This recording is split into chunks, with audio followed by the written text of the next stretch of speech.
Yo, what is going on, guys? Welcome back to another video. Back-to-back nights of filming a video past goddamn 11:30 because we finally got the Jake Guentzel official trade to the Carolina Hurricanes. It was announced around 11:30 tonight. It is Jake Guentzel at 25% retained, which I believe is $4.5 million, and Ty Smith for Michael Bunting, Cruz Lucius, Vasily Ponomarov. I'm botching these names probably. Ville Koivunen, a conditional second-round pick that can turn into a first, and a conditional fifth/fourth. In terms of these conditions, the second becomes a first if Carolina ends up making the Stanley Cup Finals.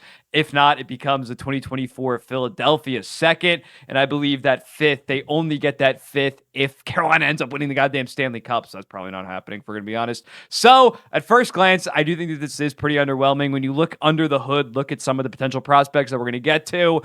It's not fantastic for Pittsburgh, but I do obviously really like it for the Carolina Hurricanes. Jake Guentzel has proved himself. I've said it ad nauseum, just a consistent 40-40 offensive, strictly offensive kind of guy. You can't really be expecting him to play a ton of defense overall for the Carolina Hurricanes, and I don't think that's really a problem. Carolina is known for having very solid two-way players, especially two-way centers. So I think with the Guentzel, he'll be able to get up on the rush, get active, generate chances for the offense, which Carolina has been severely lacking. They've had all these good analytical guys, but not really actual producers. Jake Guentzel is obviously a producer. Even with Sidney Crosby, that stat was floating around today. He has 40 points in 36 games without Sidney Crosby. He's going to be able to generate his own offense. We're looking at Carolina's line. I think he probably would slide into that second line center position. I think that Svechnikov, Aho, Teravainen line just has too much chemistry. I probably wouldn't split that up. You throw Guentzel on that second line, and now you have a legitimate second line, even with Jack Drury, maybe not an actual second line center on a contender.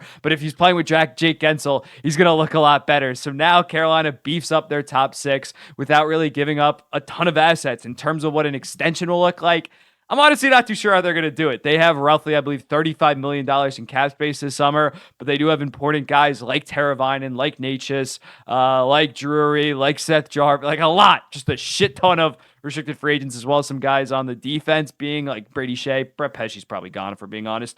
But it's going to be tough to figure out his extension. Do I think they probably get it done? I would say it's honestly 50-50 at this point. There's reports that Pittsburgh didn't really allow Guentzel's camp to talk to Carolina's camp to get an extension done. So now that he's traded, if it ends up being a long-term deal, I really like it for Carolina, considering their timeline is the next 3 to 4 years. Lock up Jake Guentzel, have that fantastic top six that they have kind of been lacking, that second, third line, offensive line that they've been lacking. We've talked about it ad nauseum. Yes, they can play fantastic defense, but they can't finish the goddamn puck. That has been the number one criticism. So now when they go up against the New York Rangers, I think the Carolina Hurricanes would beat them. I already thought that, but now you get an elite goal scorer like a Jake Guentzel.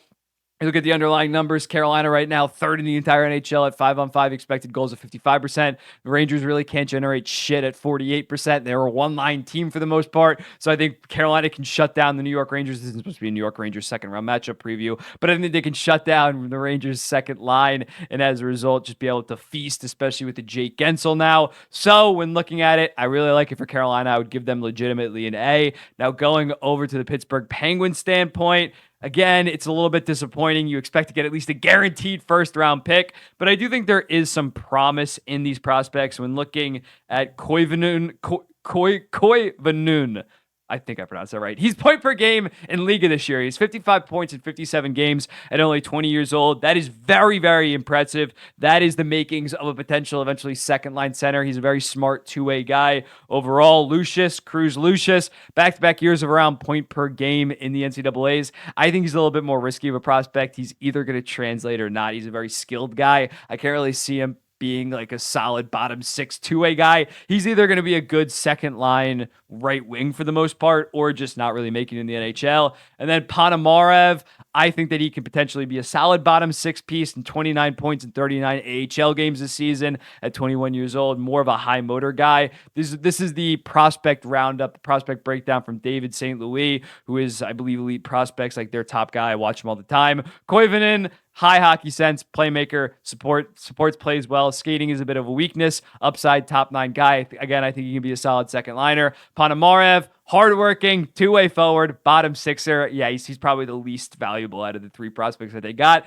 as well as Cruz Lucius, flashy, deceptive playmaker, skating also a weakness, skill, but it might not translate to the NHL. So I think that these are solid B to B plus prospects. It's not really anybody that knocks your socks off, like a Bradley Nadeau, a Scott Morrow, or Jackson Blake that we were expecting for the Carolina Hurricanes to potentially have to give up. Yes, you maybe would have wanted one of those guys, but would you maybe have three instead of just the one? There's definitely a debate for that. So it is a little bit underwhelming, but they also did get a guy like Michael Bunting in this trade, which can be a solid piece for them the next couple of years. I know his stats have kind of gone down in recent years, not playing with goddamn Mitch Marner and Austin Matthews anymore.